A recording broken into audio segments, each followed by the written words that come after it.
Hey guys, this is Camfrey15 back at it with another video for you guys, and I'm back with another My Hero Academia manga chapter review for you guys. And we're here to talk about manga chapter 320. Now, I'm reading the unofficial translations or the unofficial, you know, essentially the translations that were translated that are not the official ones. The reason why I'm doing this, but this is still going up on, obviously, as you're seeing, on Sunday when the official translations have released. The reasoning is I'm actually going to be out on a vacation, essentially, for essentially the end of the weekend, cutting into the middle of the week. But because of it, I won't be out. So this video was scheduled to upload in the morning on Sunday. So yeah. But let's talk about a pretty damn emotional chapter. And it definitely hits you in the feels with this chapter. So let's get into it. So this is My Hero Academia manga chapter 320.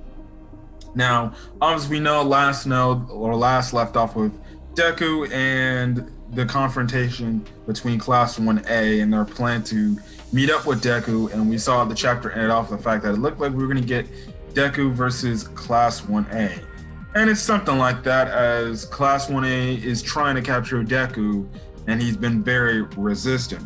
So the chapter essentially starts off with Ida knowing full well that Deku would not go or would not just give up easily. He's going to fight back. And essentially, Bakugo kind of antagonizes Deku even more. He's like, oh yeah, we know about your new quirks you acquired, the 4th and the 6th users quirks, and stuff like that. Now, he goes on to say, like, you look like a completely different person, huh? So, essentially, Deku, he's like, thank you all for coming. Essentially saying, thank you all. He's essentially thanking Class 1A for, like, well, I take it, I feel it that you guys came for me, but listen, I need to do my own thing. So then he activates his smoke screen quirk and stuff like that. Now, Bakugo tells everybody else, listen, do not lose sight of him. So then Bakugo does a new move where he puts his gauntlets on the ground, and he does this attack called Blast Landmines, which essentially dissipates the smoke and makes the smoke disappear. So then Deku is seen from the other classmates to eventually trick him up and stuff like that. And essentially, Bakugo's like, you didn't even tell us personally anything before you left, and you think we're gonna let you get away? And stuff like that. And he goes on to say, like, I guess once you start being able to do anything you try, everyone around you starts to look like an extra. Essentially saying, oh, now that you got so very powerful with One for All now, you didn't even have the heart to tell us about it. And now what? You think of us as side characters, which technically he's right.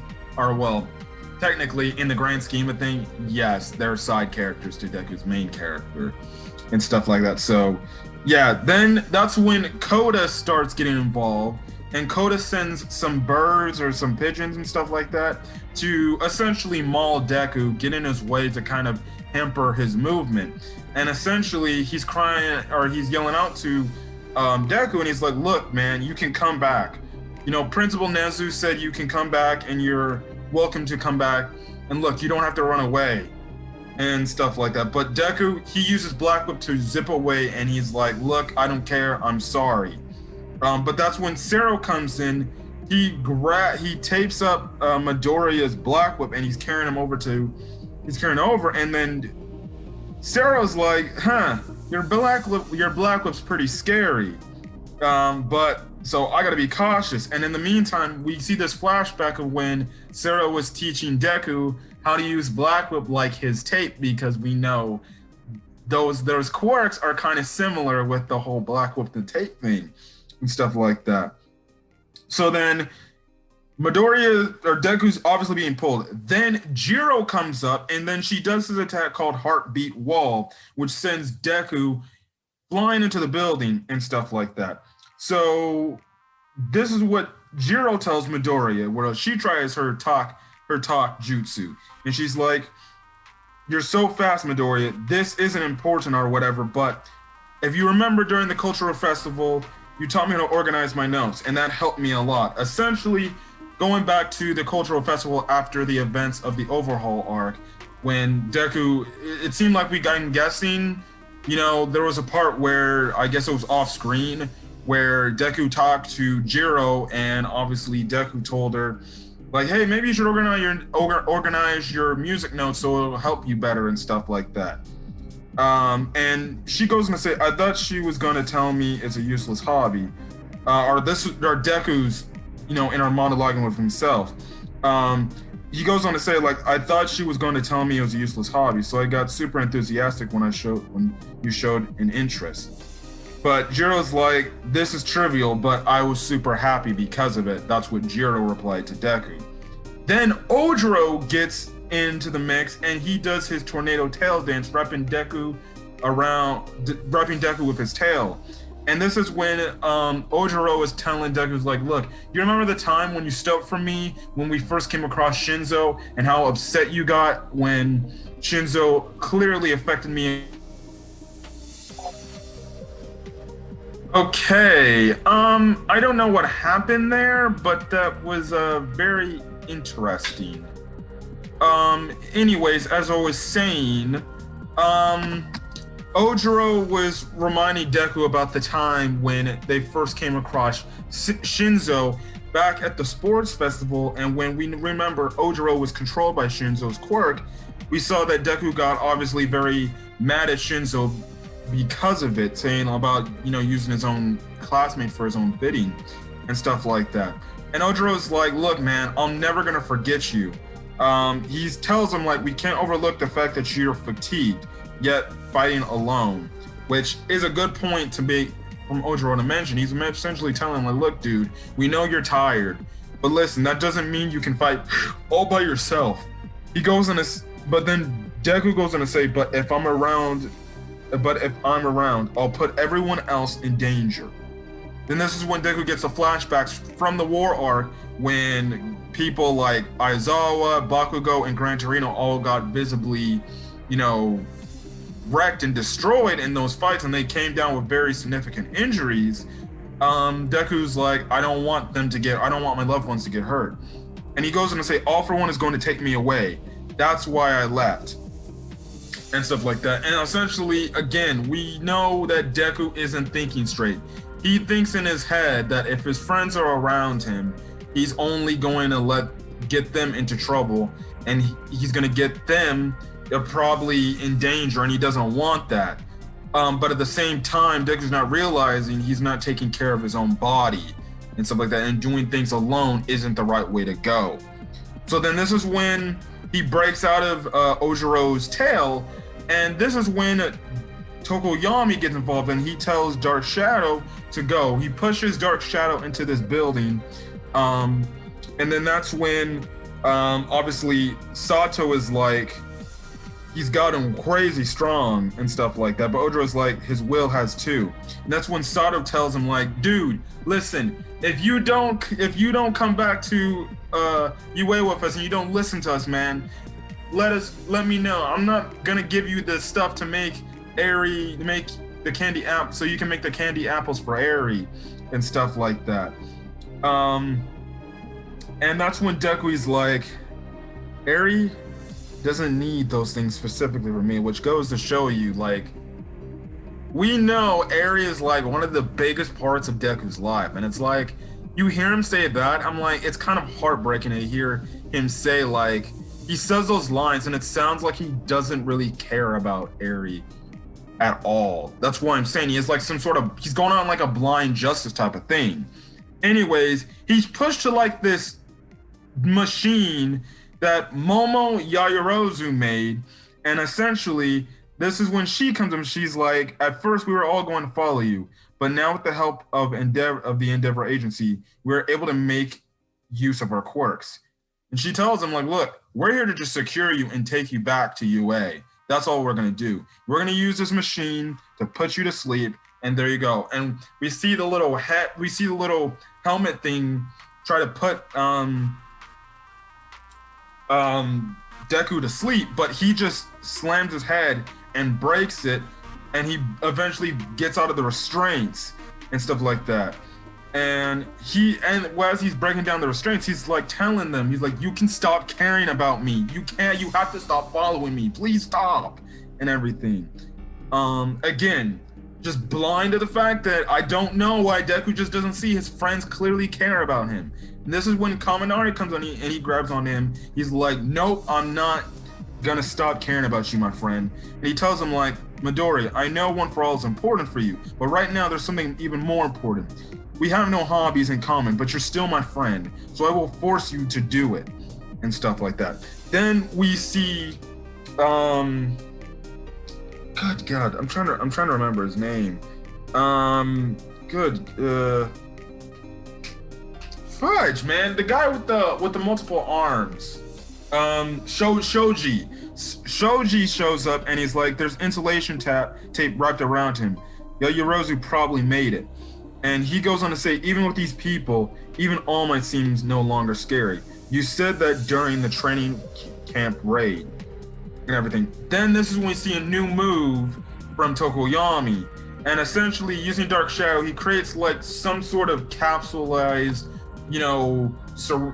form surrounding Deku. And he calls this move Ragnarok Womb, which essentially traps Deku in this. And I'm guessing they were looking to just have taken back to UA like this, everything. And essentially, Tokoyami says to use Dark Shadow's offensive power as defense. And Tokoyami gives him like another memory. He's like, you recommended me do this. This was one of your ideas that you told me and everything, which was back from the cultural festival when they were doing, obviously, the one thing where they to take the bandanas off their head, the cavalry battle and stuff like that. Shoji essentially tells Deku, like, do you only think of us as people you have to protect? Kaminari kind of makes a funny comment saying, dude, when we get back, you're taking a bath, and stuff like that. But this is when Deku's like, please stop this. And then he breaks out of Dark Shadow. But the thing, after doing that, Tokoyami's shocked that he broke out of it. And that's when Deku's like screaming out, he's like, I just said stop. And we see Deku's mask completely fall out. And this is when we see his face of what he really looks like under his mask. And he says, I know everyone is worried about me. From the bottom of their hearts, they're worried about me. I can tell, because they should be able to recognize the looming threat of danger, but they're all oblivious to this. And when I read this line, I'm like, no, Deku, they're doing what a right, sensible person should do if they care about somebody.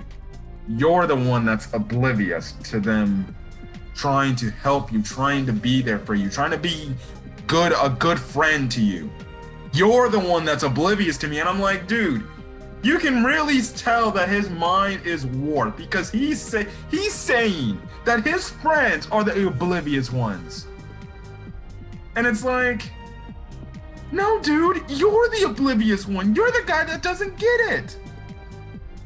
And we get a shot of Deku's face in the manga chapter, where after his mask off, you can clearly see that this is eating him up. This is eating him alive. That he doesn't want to do this to the people he calls his friends. And we see that there is tears coming out of his face. He's literally crying mid-battle. And that's why he put on his mask, because he knows he can't face he knows what he did is wrong, and he doesn't want to face his friends because he knows he's going to break down and get emotional in his friend's face. And he feels like they're going to see that as some sort of weakness or something like that to him. And he's like, please, just get away from me. Just please get away from me. And that's how the face I just gave you, that's essentially what it was without me crying, literally. He's like, I'm telling you, I'm fine. Stop following me. And you can clearly see the visible frustration, the visible, sadness on his face. That this guy is literally, his mind is literally messed up. Like, he needs to rest. But then that's when we see Todoroki fire a pillar of ice to trap him with a heaven-piercing ice wall. And this is when Todoroki, he's telling Deku, he's like, what's with that face, dude? the burden placed on you, it doesn't allow for tears, right? Look, man, and he's like, dude, let us share your burden, man. We're your friends. Let us share this with you. And stuff like that. And then the chapter ends off with Sue essentially saying, look, Deku, we're not going to let you go.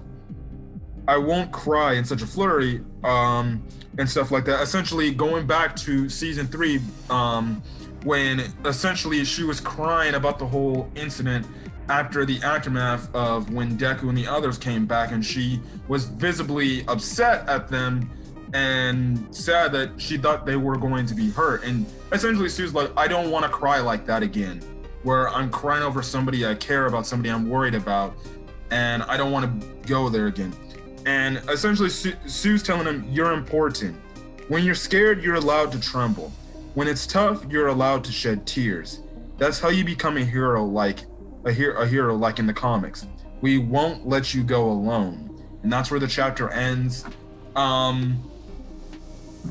I really like what Sue said at the end of the chapter. Like, she's essentially telling Deku, look, man, it's okay to be scared. It's okay to be scared for yourself. It's okay to be scared for us if, we're backing you up on this whole thing. It's okay to cry. It's okay to let out emotions.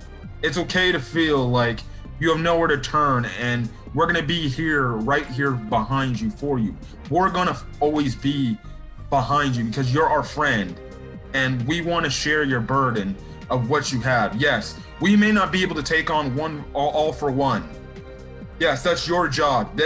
It's your responsibility. We might not be able to do anything to him, but we're gonna let you be. But we'll be damned if we let you do this all on your own. We can take out the side guys he sends at you, while you can focus on getting the main bad guy, taking down him and saving us all. Let us help you. Let us be a burden. Let us carry that burden among you. I really like how Sue said that. I really did. Now, again, like I said, I read the unofficial translation, so I don't know if there's going to be a break or if we're going to get a manga chapter next week. On my way on my vacation, I'm probably going to read the official translation, and I'll probably see if we're going to get a break or not. But other than that, that's kind of it. I really did like this chapter. It was very heartbreaking just to see that it's heartbreaking because the classmates of 1A are bringing up all these memories that I knew and I predicted. Like, I guarantee you, if they're going to try to talk it out, they're going to bring up stuff from the past where they're like, hey, you helped me out with this one thing, or hey, you saved me doing this one thing, and stuff like that, and how Deku has influenced their lives over the time they've known Deku. And the fact that we saw Deku's face and we see how warped his mind is, it's like, this guy needs help. He really does need help. And he really does need saving. Now, the only people we haven't seen yet to talk to Deku were Hagakure, Mina, Mineta. I don't know if they'll have things to say for those representative characters.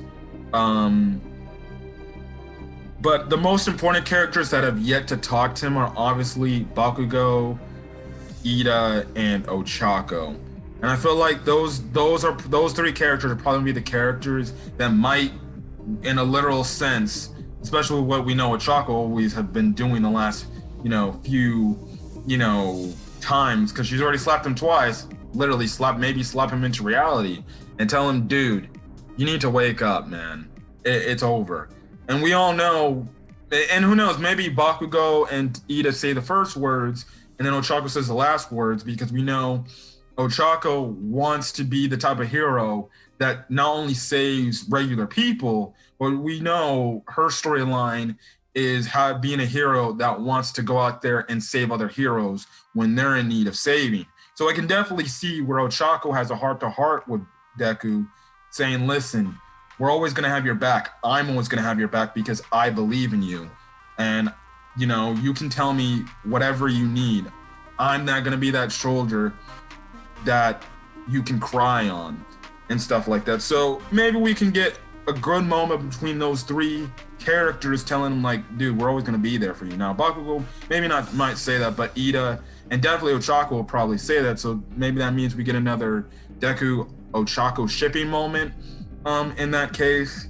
And I don't know where this is gonna go. I definitely could see maybe next chapter is the chapter where Deku finally just gives up and he's like, all right, fine, you guys win and stuff like that. Or they say, or obviously either Bakugo, Ida, or Ochako say something that's gonna hit Deku in the core, and then after that he just gives up and he's like, I'm done, and he's just breaking out in tears and everything, and stuff like that.